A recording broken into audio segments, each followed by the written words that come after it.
Callisto की आइसी surface के नीचे पूरा का पूरा समुंदर है। साइंटिस्ट को 24 एक्सोप्लैनेट्स में से 2 ऐसे सुपर हैबिटेबल प्लैनेट्स मिले हैं, दोनों ही धरती से भी बेटर है, लेकिन साइज में ये धरती से 8 गुना बड़ा है।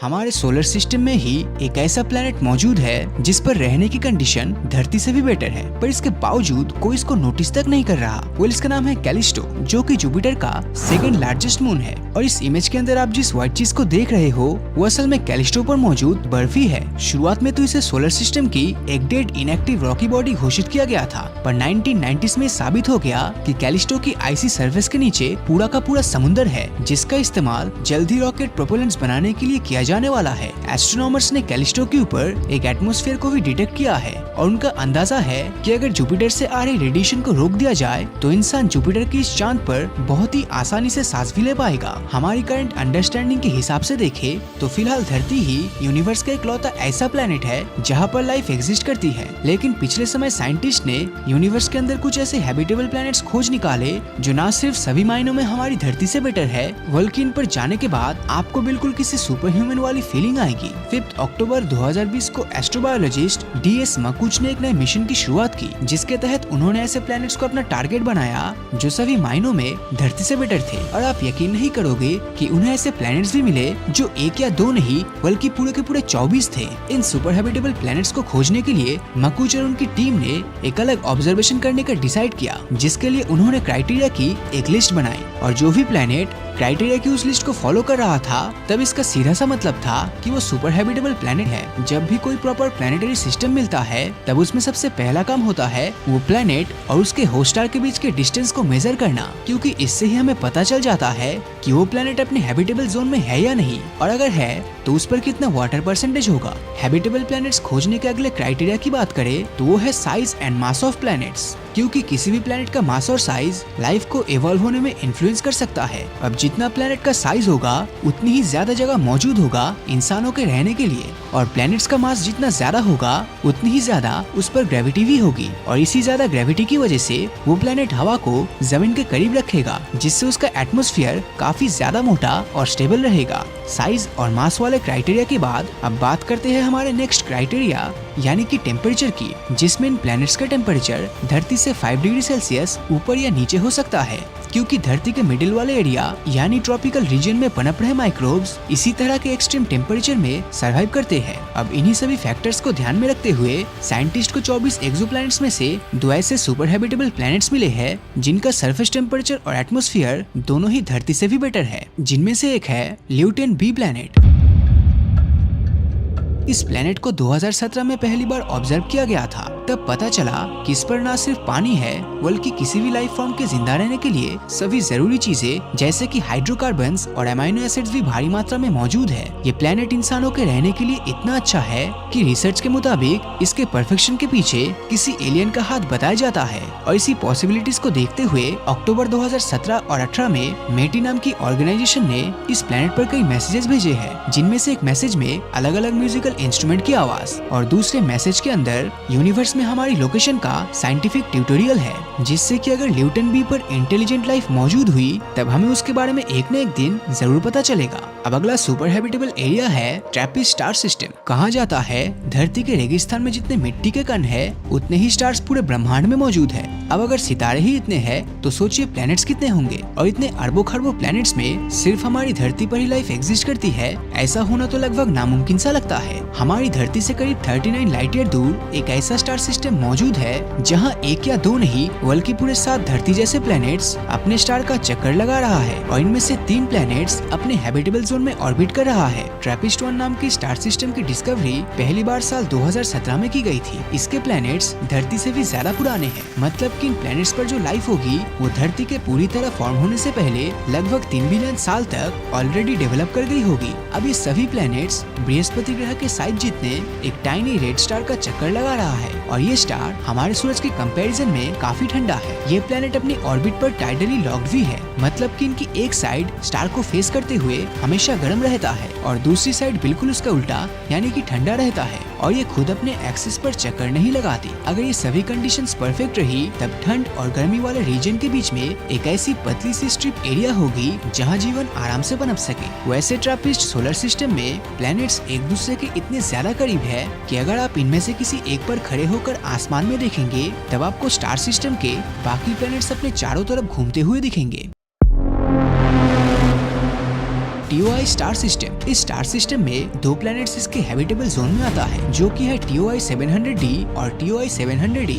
ये दोनों ही एक्सोप्लैनेट का मास हमारी धरती जैसा ही है। जहाँ TOI 700d 28 दिन में अपने सूरज का चक्कर लगाता है तो वहीं पर TOI 700d 37 दिन में, और दोनों ही धरती के साइज के लगभग बराबर है। अगर इन दोनों प्लैनेट पर ही एक तरह का एटमॉस्फेयर हुआ तब इनका तापमान हमारी धरती से भी ज्यादा होगा, जो इनकी हैबिटेबिलिटी के लिए एक गेम चेंजर है। साइंटिस्ट ने पाया कि TOI 700d पर बहुत से प्लैनेट्स मौजूद है और अगर किसी दिन हम यहाँ पर पहुँच गए तब वो लाइफ फॉर्मिंग प्लैनेट्स हमारी धरती के जैसा ही होगा। लेकिन क्या ऐसा थियोरेटिकली पॉसिबल है कि दूसरे प्लैनेट्स पर धरती जैसा ही लाइफ फॉर्म मौजूद हो? वेल, एवोल्यूशन एक ऐसी चीज है जिसे ग्रेविटी की तरह ही नेचर का यूनिवर्सल लॉ माना गया है, यानी वो नियम जो ब्रह्मांड के हर जगह काम करता है। इस प्रोसेस में एक दूसरे से रिलेट करने वाली स्पीसीज एक जैसे प्राकृतिक मुश्किलों का सामना करते हुए इवॉल्व हो जाता है, क्योंकि किसी भी एलियन प्लैनेट पर लाइफ का स्टार्टिंग पॉइंट काफी सिंपल रहता है। जो सुपर हैबिटेबल प्लैनेट्स होंगे वो काफी पुराने होंगे, साथ ही उसका साइज काफी बड़ा, टेम्परेचर वार्म और धरती के मुकाबले वहाँ ज्यादा नमी होगी।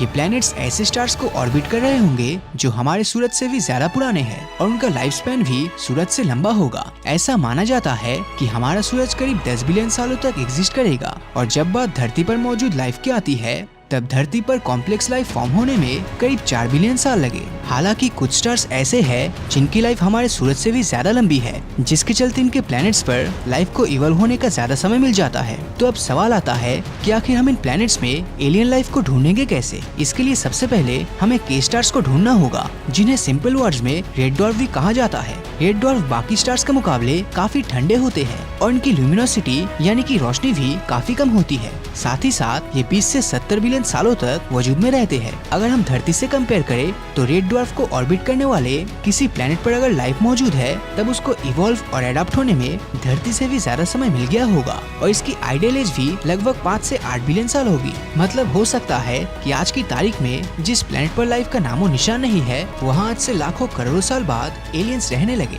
और शायद तब तक हम इंसानों का अस्तित्व ही इस यूनिवर्स से गायब हो जाए। इसी के चलते हमारे लिए एलियन लाइफ को ढूंढ पाना बहुत ही मुश्किल है। KOI planets. इन दो प्लैनेट्स का नाम है KOI 5715.01 और KOI 5554.01। अब ये दोनों ही लाइफ के एवोल्यूशन के लिए बिल्कुल परफेक्ट है। पहले प्लैनेट KOI 5715.01 का सरफेस टेम्परेचर धरती के मुकाबले सिर्फ 2.4 डिग्री सेल्सियस ही कम है, लेकिन साइज में ये धरती से 8 गुना बड़ा है, जिसका मतलब इसका लैंड सरफेस एरिया और ग्रेविटी धरती से काफी ज्यादा होगी। अब अगर पानी की बात की जाए तो इसके खुद के सूरज और प्लैनेट्स के बीच की दूरी के अकॉर्डिंग यहाँ बहुत सारा पानी मौजूद तो जरूर होना चाहिए। दूसरे प्लैनेट का टेम्परेचर 27 डिग्री सेल्सियस है, जो आपको एसी में रहने जैसा फीलिंग देगा। तो इससे एक बात तो क्लियर है कि कंफर्ट के मामले में ये प्लैनेट हमारे लिए परफेक्ट है। अब यहाँ जमीन के टेक्टोनिक प्लेट्स की हलचल की वजह से नाइट्रोजन साइकिल कंटिन्यूअसली चलती रहती है। अब आप बोलोगे कि नाइट्रोजन से लाइफ फॉर्म थोड़ी ना होगा, बिकॉज हम में से ज्यादातर लोगों को लगता है कि धरती पर ऑक्सीजन ज्यादा होना मोस्ट इम्पोर्टेंट है, पर सच तो ये है कि धरती पर सबसे ज्यादा नाइट्रोजन है। यहाँ तक हवा में भी 78% सिर्फ नाइट्रोजन ही है और यही नाइट्रोजन प्रोटीन और डीएनए जैसे केमिकल फॉर्म में कन्वर्ट होती है, जो हम इंसानों के रहने के लिए आइडियल सिचुएशन पैदा करती है। टी गार्डन भी, इसको सुपर अर्थ भी कहा जाता है। ये अब तक खोजा गया मोस्ट अर्थ लाइक प्लैनेट्स है और अगर इसका एटमॉस्फेयर बहुत हद तक धरती जैसा हुआ तब इसका सरफेस टेम्परेचर भी करीब 28 डिग्री सेल्सियस जितना ही होगा। मतलब कि हम इंसानों के रहने के लायक है और इस प्लैनेट का सूरज भी हमसे सिर्फ 12.4 लाइट ईयर दूर है। धरती से 1800 लाइट ईयर दूर सिग्नस कॉन्स्टेलेशन में स्थित एक ऐसा ही एक्सोप्लैनेट है केपलर 452b। ये एक्सोप्लैनेट 385 दिनों में अपने स्टार को एक बार रिवॉल्व करता है और इसका एवरेज टेम्परेचर करीब 1.6 डिग्री सेल्सियस है। साइंटिस्ट का मानना है कि इसकी सरफेस पर लिक्विड वाटर एग्जिस्ट करता है और शायद यहाँ पर हम जैसे से जिंदा जीव रह रहे होंगे, पर इसकी ग्रेविटी शायद हमारे इस सपने को तोड़ दे। केपलर 452b धरती से 60% ज्यादा मैसिव है, जिसके कारण इसकी ग्रेविटी काफी ज्यादा है। अब इतनी हाई ग्रेविटी में जीवों का जमीन पर रह पाना तो बिल्कुल भी पॉसिबल नहीं लगता, लेकिन इसके एटमॉस्फेयर की हाई डेंसिटी को देखते हुए पॉसिबिलिटीज है कि यहाँ हवा में उड़ने वाले जीवों की भरमार हो। आर्टिफिशियल इंटेलिजेंस के द्वारा प्रोड्यूस की गई सिमुलेशन की माने तो वहाँ हवा में उड़ने वाली विशाल स्टिंग्रेज हो सकती है और बैलून की साइज के बीटल्स भी हो सकते हैं। अगर हम इंसान इस एक्सोप्लैनेट पर जाते हैं तो शायद वहाँ पर हम सस्टेन न कर पाए, क्योंकि इसकी एक्स्ट्रा ग्रेविटी के कारण हमारी हार्ट बीट डबल स्पीड से चलेगी। हार्ट पर ज्यादा स्ट्रेस पड़ने के कारण ब्लड प्रेशर भी ऑलमोस्ट डबल हो जाएगा और स्ट्रोक के आने का खतरा और भी ज्यादा बढ़ जाएगा। अब बात करते हैं अगली 667 सीसी की। ये धरती से 24 लाइट ईयर दूर स्कॉर्पियस कॉन्स्टेलेशन में स्थित है और ट्रिपल स्टार सिस्टम वाले रेड ड्वार्फ के अराउंड रिवॉल्व करता है। हमारे ग्रह से 1.5 टाइम्स बड़ा ये एक्सोप्लैनेट अपने स्टार के साथ टाइडली लॉक्ड है, जिस वजह से इसकी एक साइड हमेशा स्टार की ओर रहती है और दूसरी साइड पर रोशनी का नामो निशान नहीं पहुंचता, जिसका नतीजा ये होता है कि एक और रेगिस्तान से भी ज्यादा गर्मी होती है और दूसरी ओर साल भर एंटार्क्टिका की तरह बर्फ जमने वाली सर्दी होती है। ये दोनों साइड जिस लाइन पर मिलती है उसे ट्वाइलाइट जोन कहा जाता है और यहाँ का टेम्परेचर रहने लायक हो सकता है। एरिसीबो की यूनिवर्सिटी ऑफ पोर्टो रिको के रिसर्च का कहना है कि यहाँ का टेम्परेचर 27 डिग्री सेल्सियस तक हो सकता है और यहाँ पर लिक्विड वाटर की प्रेजेंस भी पॉसिबल है। एआई सिमुलेशन यहाँ पर पेंटापॉड्स की प्रेजेंस का अंदाजा लगाता है। ये 5 पैरों वाले स्पाइडर जैसे जीव डॉग के साइज के होंगे और गर्म इलाकों में रॉक्स के नीचे छिपे बीटल्स का शिकार करते होंगे। पर सवाल है कि क्या हम इंसान ग्ली 667 सीसी के ट्वाइलाइट जोन में रह सकते हैं? इसका जवाब हाँ भी है और नहीं भी। अगर बात कुछ दिनों की है तो हम आराम से यहाँ पर रह पाएंगे, लेकिन ये एक्सोप्लैनेट अपनी यूनिक ऑर्बिट के कारण टाइडली हीटिंग शो करता है। होता कुछ यूं है कि इसकी ग्रेविटेशनल एनर्जी थर्मल एनर्जी में कन्वर्ट हो जाती है। इससे प्लेनेट का इंटीरियर हीट होता है और वोल्केनोस और गीजर्स एक्टिव हो जाते हैं। इस कारण से सरफेस का टेम्परेचर अचानक से बहुत हाई चला जाता है और शायद हम इंसान इतने टेम्परेचर में सर्वाइव न कर पाए। अब मैं आपको ले जाने वाला हूँ धरती से 36.7 लाइट ईयर दूर बूटस कॉन्स्टेलेशन के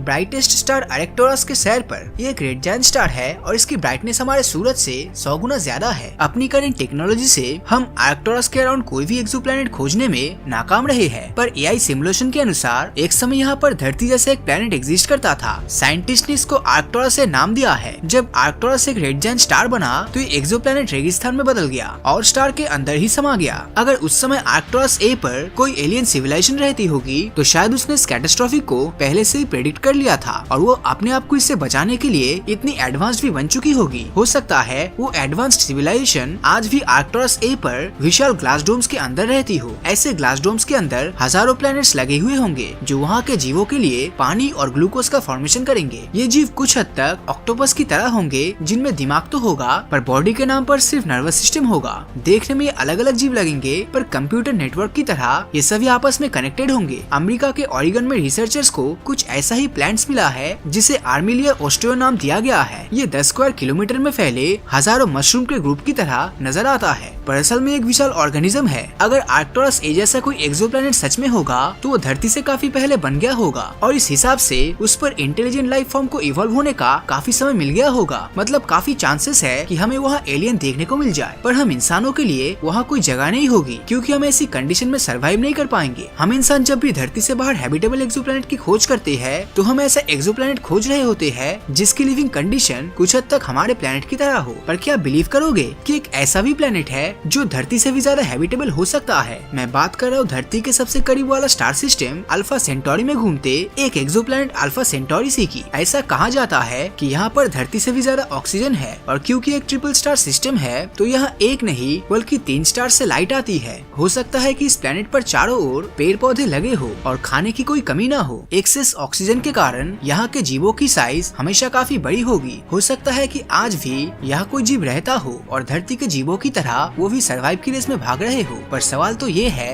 कि क्या हम इंसान इस प्लेनेट को अपना फ्यूचर होम बना सकते हैं? एआई सिमुलेशंस और साइंटिफिक स्टडी में ये पाया गया है कि लाइफ की पॉसिबिलिटीज के लिए ये प्लेनेट धरती से भी बेहतर होना चाहिए। यहाँ का टेम्परेचर इंसानों के लिए ऑप्टिमम होगा और यहाँ पर लिक्विड वाटर की प्रेजेंस भी होगी। पर ट्रिपल स्टार सिस्टम में होने के कारण यहाँ के सीजन चेंजेस बहुत ही एक्सट्रीम लेवल का मौसम ला सकता है। जैसे यहाँ गर्मियों के मौसम में तापमान 60 डिग्री सेल्सियस को टच कर सकता है और सर्दियों के मौसम में ये -90 डिग्री तक पहुँच जाता है। इतना एक्सट्रीम टेम्परेचर हमें धरती पर 1000 सालों में एक बार ही देखने को मिलता है। चाहे सहारा के गर्म रेगिस्तान हो या अंटार्कटिका का बर्फीला मैदान, हम इंसानों ने हर जगह अपनी प्रेजेंस बनाई है और हम स्पेशल इक्विपमेंट्स की मदद से अल्फा सेंटोरी सेंटोरी सी पर भी जरूर सर्वाइव कर लेंगे। साल 2005 में साइंटिस्ट के पास सैटर्न के मून टाइटन से एक ऐसा सिग्नल आता है जो इस बात की ओर इशारा करता है कि हमारे सोलर सिस्टम में हम इंसानों के अलावा भी कोई और एलियन लाइफ मौजूद है। इस सिग्नल में कुछ ऐसा था जिससे साइंटिस्ट को टाइटन पर वाटर, हाइड्रोजन, मीथेन और नाइट्रोजन साइकिल होने के सबूत मिले। और ये सारी चीजें कोई नॉर्मल बात नहीं है, क्योंकि ये चीजें वही है जिनके कारण आज धरती पर भी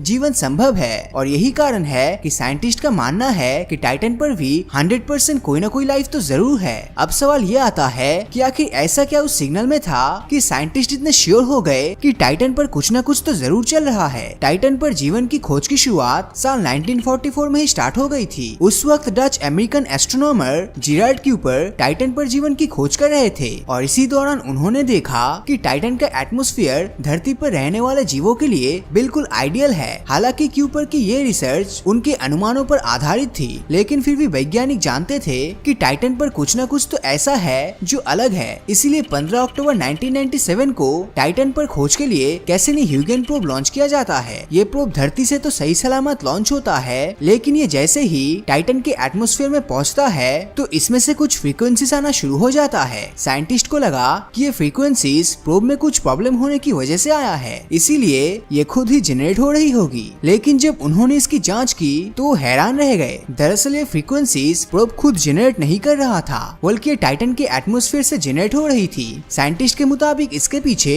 दो कारण हो सकते थे, या तो टाइटन का एटमॉस्फेयर ये फ्रीक्वेंसी जनरेट कर रहा था, या फिर वहाँ पर मौजूद किसी दूसरे एलियन लाइफ के कारण ये सब हो रहा था। अब जब प्रोब ज्यादा टेस्टिंग के लिए टाइटन की जमीन पर उतरता है और वहाँ पर मिट्टी के कुछ सैंपल्स लेता है तो वहाँ उसे कुछ अजीब दिखाई देता है। जब उसने टाइटन की मिट्टी की केमिकल टेस्टिंग की तो पता चला कि टाइटन के एटमॉस्फेयर में हाइड्रोजन फॉर्मेशन तो होता है और ये पूरे एटमॉस्फेयर में इक्वली डिस्ट्रीब्यूट भी हो रहा है, लेकिन जहाँ ये हाइड्रोजन अपने हल्के वेट के कारण एटमॉस्फेयर में रहना चाहिए वहीं पर ये गायब हो रहा है। अब ये हैरानी की बात इसलिए है क्योंकि हमारी धरती पर कई ऐसे स्पीसीज है जो धरती के एटमॉस्फेयर से हाइड्रोजन खींचकर जिंदा रहती है, और अगर हम इसे टाइटन पर देखें तो टाइटन पर भी यही हो रहा है। इसीलिए साइंटिस्टों का अनुमान है कि टाइटन पर भी ऐसी स्पीसीज मौजूद है। इसके अलावा टाइटन के एटमॉस्फेयर में एसिटिलीन और नाइट्रोजन का अमाउंट बहुत ही कम है। धरती पर कई ऐसे ग्राउंड वाटर माइक्रो ऑर्गेनिज्म है जो एसिटिलीन पर जिंदा रहती है, इसीलिए पॉसिबिलिटीज है कि टाइटन पर भी ऐसे ही माइक्रो ऑर्गेनिजम्स है। लेकिन इन माइक्रो ऑर्गेनिजम्स के बारे में सबसे खास बात ये है कि ये पानी में नहीं बल्कि इथेन और मीथेन में रहता है। साइंटिस्ट के मुताबिक यही माइक्रो ऑर्गेनिजम्स टाइटन के एटमॉस्फेयर में नाइट्रोजन की मात्रा बढ़ा रहे हैं और यही नाइट्रोजन साइकिल हमें धरती पर भी दिखाई देती है। टाइटन पर होने वाले वोल्केनिक इरप्शन भी इससे जुड़ी लाइफ के बारे में काफी कुछ बताता है। जब साइंटिस्ट ने इसकी मिट्टी के सैंपल्स की जांच की तो उन्हें पता चला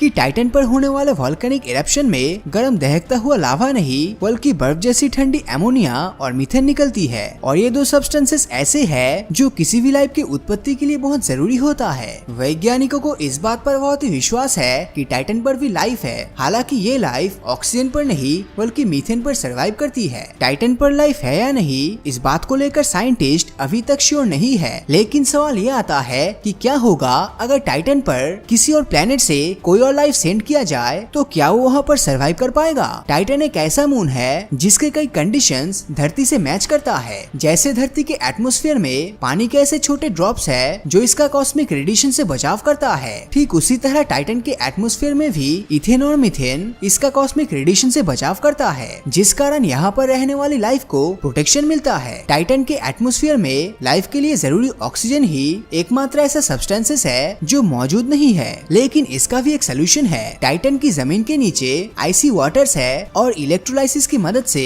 हम आइसी वाटर से ऑक्सीजन जनरेट कर सकते हैं, जिसका मतलब है कि हमें ऑक्सीजन के लिए परेशान होने की जरूरत नहीं है। टाइटन का कंपैरिजन अगर हमारे पड़ोसी मंगल से करे तो मंगल पर ना तो पानी है और ना ही एटमॉस्फेयर है, जिसका मतलब है कि भविष्य में ह्यूमन कॉलोनाइजेशन के लिए टाइटन मार्स से अच्छा ऑप्शन हो सकता है। लेकिन टाइटन भी हमारे लिए पूरी तरह से परफेक्ट नहीं है, इसमें भी कुछ प्रॉब्लम्स है। जैसे धरती के मुकाबले टाइटन सूरज से बहुत ही दूर है, जिस कारण यहाँ पर धरती की सिर्फ 1% सनलाइट ही पहुँचती है और इसमें से 90% सनलाइट तो इसका मोटा एटमॉस्फेयर ही एब्जॉर्ब कर लेता है, जिस कारण सरफेस तक हीट नहीं पहुँच पाती है और सरफेस का टेम्परेचर -179 डिग्री सेल्सियस तक चला जाता है। और धरती पर तो हम -30 डिग्री के नीचे के टेम्परेचर पर भी सरवाइव नहीं कर पाते हैं। तो टाइटन टाइटन पर तो सोचना ही बेकार है। हालांकि अगर हम हमारी धरती को देखें तो 3.7 बिलियन साल पहले धरती भी टाइटन जैसा ही थी, लेकिन इसी दिन हुए एक इलेक्ट्रिक स्पार्क ने सब कुछ बदल कर रख दिया। धरती पर मौजूद फास्फोरस और हाइड्रोकार्बन्स को ब्रेक करके